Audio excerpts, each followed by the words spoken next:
You have heard of the doctrine, but have you seen it in action? Welcome back, legal enthusiast. I am Advocate Amod Bidhuri, and in today's episode, we are diving into one of the most critical concepts in Indian constitutional law, the Basic Structure Doctrine. But this time, we are not just talking theory, we are going to explore how this doctrine has shaped the course of India's legal history through 5 landmark Supreme Court judgments. These cases are not just theoretical discussions, but real battles where the basic structure doctrine stood as a shield, protecting the very fabric of our democracy. From safeguarding fundamental rights to preserving judicial independence, the basic structure doctrine has been the bulwark against attempts to alter India's constitutional soul. Today, we will unravel how the doctrine was applied in some of the most defining cases in Indian legal history, starting with Kesavananda Bharati and going all the way to the NJAC case of 2015. Get ready for a deep dive into legal history as we see how the basic structure doctrine is not just a concept but a real weapon in the fight of justice. So let's get started. Stay tuned as we walk through these transformative judgments and understand how they have shaped the Indian constitution as we know it today. Kesavananda Bharati vs. State of Kerala case of 1973. Our journey begins with the most significant judgment in Indian constitutional law, Kesavananda Bharati vs. State of Kerala of 1973. This case was a landmark moment when the Supreme Court first articulated the basic structure doctrine. The issue at hand revolved around a challenge to the Kerala government's land reform laws, which affected the property rights of a religious institution, the mutt of Kesavananda Bharati. Kesavananda Bharati, representing his religious order, argued that the land reforms were unconstitutional because they undermined the property rights guaranteed under the constitution. But the ruling went beyond just land reforms. The case brought about a judicial revolution in India. In a historical judgment delivered by a 13-judge bench, the Supreme Court held that while Parliament has the power to amend the Constitution, it cannot alter or destroy its basic structure. This was a critical moment in Indian legal history, as it meant that certain fundamental aspects of the Constitution, such as democracy, secularism, and the separation of powers, could never be changed by a mere act of a Parliament. For the first time, we saw the court assert that the Constitution has a soul that must remain unaltered, a principle that would become a cornerstone of constitutional law in India. Our second case, Indira Gandhi versus Raj Narain, arose out of the political crisis during the emergency period in India. In 1975, after Indira Gandhi's election was challenged for electoral malpractices, the Allahabad High Court declared her election invalid.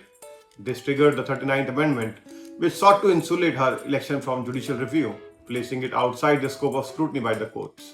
However, the Supreme Court in this case applied the basic structure doctrine and struck down the 39th Amendment.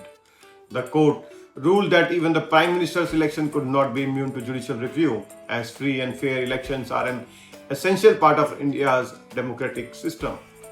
The judgment reaffirmed that no one, regardless of their position, is above the Constitution. This case was pivotal in reinforcing the core democratic values enshrined in the Constitution. It sent a clear message that the basic structure doctrine is not just a theoretical concept. It's a powerful tool for safeguarding democratic institutions against any attempt to undermine them. The third case on our list is Minerva Mills versus Union of India, decided in 1980. This case arose in the aftermath of 42nd Amendment to the Constitution, which sought to reduce the power of the judiciary to review certain laws and place the Directive principles of state policy above fundamental rights. The petitioners, Minerva Mills, argued that the amendment violated the Constitution's basic structure by disproportionately emphasizing the Directive principles over fundamental rights, thus jeopardizing the balance between the two. The Supreme Court in its judgment struck down parts of 42nd Amendment, emphasizing that the harmony between fundamental rights and Directive principles is an integral part of the Constitution's basic structure. It reaffirmed the importance of judicial review and the role of the judiciary in protecting the Constitution's fundamental values. This case was instrumental in asserting that no provision in the Constitution, whether relating to fundamental rights or directive principles, can be used to alter the Constitution's basic framework. The next judgment we will discuss is the I.R. Coelho vs. State of Tamil Nadu case, decided in 2007. This case dealt with laws placed in the 9th schedule of the Constitution, which previously shielded certain laws from the judicial scrutiny. The case revolved around the Tamil Nadu government's land acquisition laws, which were placed in the 9th schedule after the 1973 Kesavananda Bharati decision. The petitioners argued that these laws violated the fundamental rights of citizens and should be subject to judicial review, regardless of the fact that they were placed in the Ninth Schedule. The Supreme Court ruled that any law placed in the Ninth Schedule after 1973 is still subject to judicial review if it violates the basic structure of the Constitution.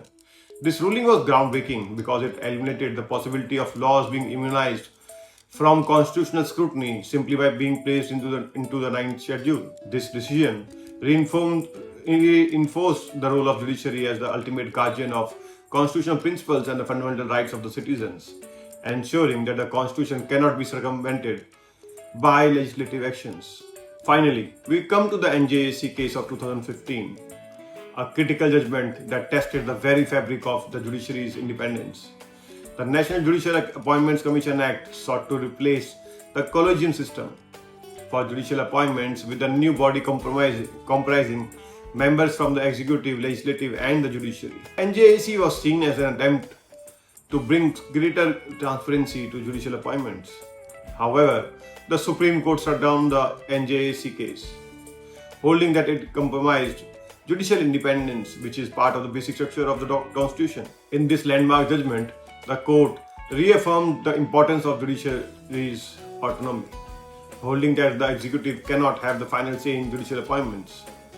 The ruling solidified the collegium system as a necessary component of India's constitutional framework. NJAC case highlights how the basic structure doctrine functions as a safeguard, ensuring that the judiciary remains independent, preventing any undue influence from the political class in the appointments of the judges. As we conclude, we reflect on the profound impact these five landmark judgments have had on India's constitutional landscape, from protecting the essence of democratic governance to ensuring judicial independence and safeguarding fundamental rights. The basic structure doctrine is not just a theoretical construct, it's an active force wielded by Supreme Court to protect the core principles of our Constitution. Thank you for joining me on this deep dive into the real-world application of the basic structure doctrine. If you found this episode insightful, don't forget to like, share, and subscribe.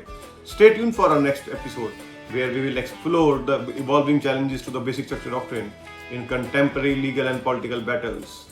And there you have it, the basic structure doctrine in action. 5 landmark cases that have redefined India's constitutional landscape and continue to impact every facet of governance and rights in this country. These judgments remind us that the Constitution is not a static document. It evolves with the challenges of each era, but the core principles remain intact, guarding the values we hold dear. I hope this breakdown has given you a deeper understanding of how the basic structure doctrine plays a crucial role in upholding the democratic fabric of India. But the conversation doesn't end here. I want to hear from you. Which of these landmark cases do you think had the most impact on India's constitutional journey? How do you view the role of judiciary in protecting the Constitution? Drop your thoughts in the comments below. Let's go get the conversation going.